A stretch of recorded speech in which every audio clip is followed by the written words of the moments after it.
জীবনে চলার পথে কখনো কখনো দেখবে কোনো কোনো মানুষ তোমার জীবনে থাকা অবস্থায়, তোমার পাশে থাকা অবস্থায় তোমাকে কিন্তু একদম সহ্য করতে পারবে না।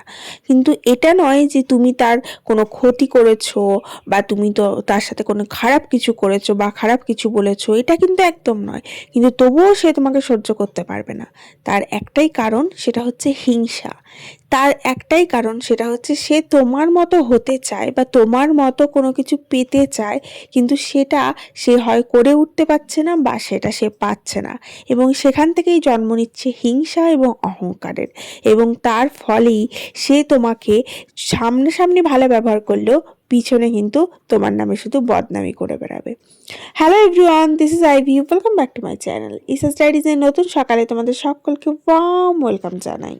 হয়তো তোমার পাশে থাকা, সাথে থাকা তোমার বন্ধু অথবা আত্মীয় স্বজন অথবা একদম খুব নিজের লোক, যে হয়তো তোমাকে দেখতেই পারে না, তুমি হয়তো জানো যে তোমাকে দেখতে পারে না, কিন্তু তোমার সাথে ভালো ব্যবহার করে, কিন্তু তুমি তার কারণটা খুঁজে পাও না যে সে তোমাকে কেন দেখতে পাচ্ছে না।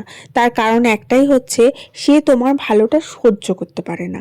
এই জন্যেই সে তোমাকে হিংসা করে এবং তার ফলে সেটাই তার আবেভাবে ব্যবহারে প্রস্ফুটিত হয়। যাই হোক, আজকে সকালবেলা আমি সকালে চান করে নিয়েছি এবং চান টান করে একদম রেডি টেডি হয়ে ব্লগ স্টার্ট করলাম। তার কারণ হচ্ছে, আমি সকাল থেকে মেয়েটাকে নিয়ে বসেছিলাম, একদম সময় পাইনি ব্লগ করার মতো। এখন তোমাদেরকে আমি তো প্রতিদিনই বলছি যে আমার এখন প্রচুর টাফ শিডিউল রয়েছে। তার কারণ হচ্ছে মেয়েটার এক্সাম চলছে এবং এক্সাম এখন স্টার্ট হয়ে গেছে। এবং ওদের এক্সাম এতটাই টাফ হয় যে কোনো রকম বইয়ে পড়া বা স্কুলে পড়ানো থেকে আউট অফ সিলেবাসে গিয়ে কোয়েশ্চেন আসে। মানে ওদের কোয়েশ্চেনটা এরকম আসে, ধরো একটা জিস তুমি পড়ছো বা একটা স্ট্যান্ডার তুমি পড়ছো, একটা চ্যাপ্টার পড়ছো, সেই চ্যাপ্টারটা থেকে এমনভাবে কোয়েশ্চেন আসে, সেই কোয়েশ্চেনটার উত্তর তোমাকে নিজেকেই বানিয়ে লিখতে হবে। মানে সেটা কমন আসবে না। হয়তো সেই জিনিসটা থেকেই কোয়েশ্চেন আসছে, কিন্তু কোয়েশ্চেনটা ঘুরিয়ে আসছে। হয়তো বইয়ের মধ্যে যেটা পড়িয়েছে বা সিলেবাসে যেটা পড়িয়েছে, স্কুলে পড়িয়েছে, বা ধরো কোয়েশ্চেন উত্তর যেগুলো থাকে, আমরা একটা চ্যাপ্টার পড়লাম, তার সেই রিগার্ডিংয়ে আমরা কোয়েশ্চেন উত্তর অ্যারেঞ্জ করে পড়ি, কিন্তু সেটা এমনভাবে ঘুরিয়ে দেবে যেটার উত্তর তোমাকে নিজেকে ওই মোমেন্টে পরীক্ষা হলে বসে বানিয়ে লিখতে হবে। সেটা তোমার বইয়ের থেকে কমন আসবে না। জিনিসটা তুমি জানো, কিন্তু তোমাকে উত্তরটা নিজেকে বানিয়ে লিখতে হবে। তো এরকম টাফ শিডিউলের মধ্যে ওকে সেরকমভাবে প্রিপারেশন করাবার জন্য আমার অনেকটা সময় যায় এবং তার ফলে আমি কাজ সামলে উঠতে পারি না এই সময়। তার মধ্যে তো আবার শিবরাত্রি আসছে। মানে লিটারালি আমাকে আবার আমি ওই ছোটবেলা থেকে ওই শিবরাত্রিটাই খুব ভালোভাবে করে আসছি, যে আমি সকাল থেকে উপোস থাকি। তার মাঝখানে একটু আমার শিবরাত্রিটা ভাঙা হয়ে গেছিলো। তার কারণ হচ্ছে, মাঝখানে আমার মেয়ে যখন হয় তখন শিবরাত্রি পড়েছিল, তখন সেই সময় উপোস থাকতে পারিনি। তারপর থেকে না আর সেই সারা দিনের উপোসটা না চলে গেছে। একটা সময় ছিল ছোটবেলায় যে আমি সারা দিন নির্জলা উপোস থাকতাম আমার ঠাকুমার সাথে এবং 3 প্রহর জল ঢালতাম। মানে ভাবো, রাত্রেবেলা সেই 3 প্রহর জল ঢালা। আমার ঠাকুমা তো এত স্ট্রংলি এই উপোসটা করে যে 1 ফোঁটা জল খায় না এবং 3 প্রহর যে জল ঢালে বিছানা ছোঁয় না, পুরো মাটিতে শুয়ে থাকে আর ওঠে আর জল ঢালে, এরকম করে শিবরাত্রি করে। যাই হোক, এখানে হাজব্যান্ড এসেছিল একটু আলোচনা করতে যে মেয়ের এক্সাম হয়ে যাচ্ছে, কোথাও বেরোবো কিনা, এই ব্যাপারে এইসব আলোচনা করতে করতে অনেকটা সময় যায়। মানে সারাদিনের মধ্যে তোমার সময়টা যে কখন পেরিয়ে যাবে সেটা আমরা ধরতে পারবো না। বলে না, সময় পেরিয়ে যায়, সময় ধরা যায় না, জলের মতো বয়ে যায়। এরকমই একটা এজের মধ্যে দিয়ে এখন যাচ্ছি, যে সময় আমার কাছে প্রচুর কাজ, সময় আমি ধরতে পারছি না।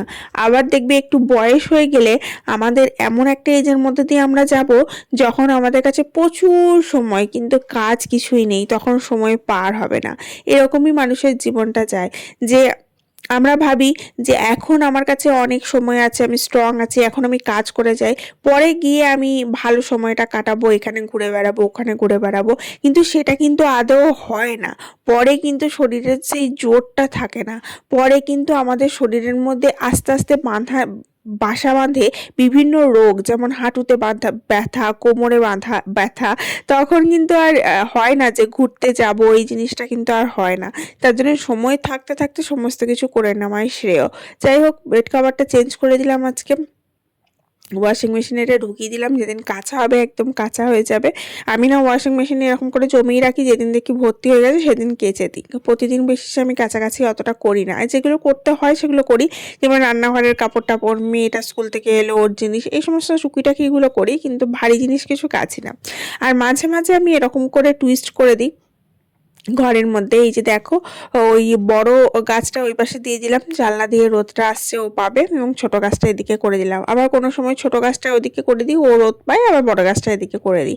ইনডোর প্ল্যান্টকেও কিন্তু তোমাকে সপ্তাহে একদিন রোদ দেওয়া প্রয়োজন, জল দেওয়া প্রয়োজন। ইনডোর প্ল্যান্ট তুমি কিনে ঘরে লাগাচ্ছ বলে এই নয় যে সেটাকে কোনোদিনই দেবে না, রোদ দেবে না বা বাইরে বার করবে না। আমরা যখন ঘুরতে যাই তখন তো বাইরেই রেখে দিয়ে যাই, ব্যালকনিতে রেখে দিয়ে যাই, সেই সময়টা পুরো প্রপার ও রোদ টোদ পায়। কখনো যদি দেখো যে ইনডোর প্ল্যান্ট লাগিয়েছো সেটার গ্রোথ হচ্ছে না বা সেটা শুকিয়ে যাচ্ছে, তখন সেটাকে ভালো করে রোদ দেবে, রোদ হাওয়া এটা পেতে দেবে। কারণ গাছ মানেই তাকে রোদ হাওয়া পেতেই হবে, যতই ইনডোর প্ল্যান্ট হোক তাকে কিন্তু সেটা দিতেই হবে। যদি না দাও তাহলে কিন্তু সে কখনোই গ্রোথ হবে না বা ভালো ফলন তো হবে না।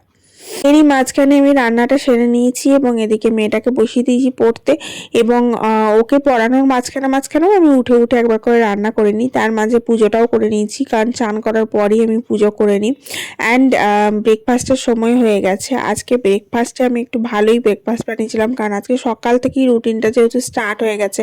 আর এই যে দেখো মেয়েকে পড়াচ্ছি, মেয়েকে পড়াতে পড়াতে মাঝখানে বললাম একবার ব্রেকফাস্টটা করে নাও। ব্রেকফাস্টে আজকে আমরা খেয়েছি পরোটা, সিম্পল পরোটা করেছিলাম, মিষ্টি ছিল, আর তার সাথে একটু আলু ভাজা করেছিলাম, এবং তাই দিয়েই আজকে ব্রেকফাস্টটা সারলাম। মেয়ে না ওই মেয়েকে যখন আমি খেতে দিই তখন আমি পরোটা দিয়ে চাটা দিই না, তার কারণ হচ্ছে খুব আনহেলদি জিনিসটা। যখন একবারেই করে উঠতে পারি না তখন দিতে হয়, কিছু করার নেই, কিন্তু চেষ্টা করি কিছু না কিছু দিয়ে দেওয়া। যেমন ধরো কোনোদিন ডাল করে দিলাম, কোনোদিন তরকারিতে, কোনোদিন আলু ভাজা, কিছু না হোক আগের দিনে তরকারি থাকলেও সেটা গরম করে দেওয়ার চেষ্টা করি। যাই হোক, আর কিছু না পারলে রোল বানিয়ে দিই, রোলটা খুব ঝটাপট বানানো হয়ে যায় আর খেতেও দেখবে খুব টেস্টি লাগে। এরপরে আবার আমরা পড়তে বসে যাই, মানে হ্যাঁ আমরা দুজনেই পড়তে বসে যাই, কারণ পরীক্ষাটা শুধু আমার মেয়ের পরীক্ষা নয়, পরীক্ষাটা আমারও পরীক্ষা, তার জন্য লিটারালি ওর সাথে সাথে আমাকেও পড়তে হয়, এবং ওকে বসে বসে আমাকে দেখিয়ে দিতে হয় এইটা মুখস্থ করো, ওটা মুখস্থ করো। আর এখন যত বড় হচ্ছে না একটু চঞ্চল হয়ে যাচ্ছে, একটুখানি পড়ে নিয়ে বলছে হ্যাঁ আমার হয়ে গেছে মা, আমার হয়ে গেছে। ধরো মানে ওকে ধরো আমি টাস্ক দিলাম, নিয়ে রান্নাঘরে গেলাম যে এটা করো, তো বলবে সঙ্গে সঙ্গে 2 মিনিটের মধ্যে বলবে হ্যাঁ আমার হয়ে গেছে মা, তাড়াতাড়ি এসো আমার হয়ে গেছে। মানে রান্নাঘরে গিয়ে আমার কিছু কাজ করলে হবে না, তার জন্য আমাকে বসে থাকতে হয় স্টিল ওর কাছে। এটা একটা খুব বড় চাপ হয়ে গেছে। একটু বড় হলে হয়তো এটা নিজে নিজেও করতে শিখে যাবে, তখন হয়তো অতটা প্রবলেম হবে না, আমি জাস্ট দেখিয়ে দিলেই হবে। যাই হোক, ওকে পড়াতে পড়াতে ওদিকে রান্নাও কমপ্লিট করে নেবো, দেন লাঞ্চে বসবো। আর এই মাঝখানের সময়টাতে আর কিছু করে আমি সময় নষ্ট করিনি, কারণ এই সময়টাতে মানে দেখতে পাচ্ছ একটু ক্লিনিংয়ের কাজ থেকে আমি বিরতই রয়েছি। তার কারণ হচ্ছে এই যে মেয়েটা যেহেতু হার্ড শিডিউল রয়েছে তার জন্য, না হলে হয়তো আমি এই সময়টা অন্য কিছু ক্লিন করতাম বা পরিষ্কার পরিচ্ছন্ন করতাম বা কিছু কাজ করতাম, আয়রন টায়রন করা, অনেক কিছু জমেও আছে, কিন্তু কিছু করার হয়ে উঠছে না। যাই হোক, চলো তোমাদের চটাপট লাঞ্চটা দেখিয়ে দিই। আর লাঞ্চে আজকে একদম সিম্পল, সেরকম কিছু ছিল না। একটা পকোড়া করেছিলাম, পকোড়াটা বেড়েছি কিন্তু খেয়ে নিয়েছে, আর আলু ভাতে ছিল। এদিকে করেছি চাটনি, দেখে মনে হচ্ছে বড় বড় টমেটোর ঝোল, কিন্তু তা না, একটা চাটনি, টমেটোগুলো এরকম ভেসে ভেসে রয়েছে।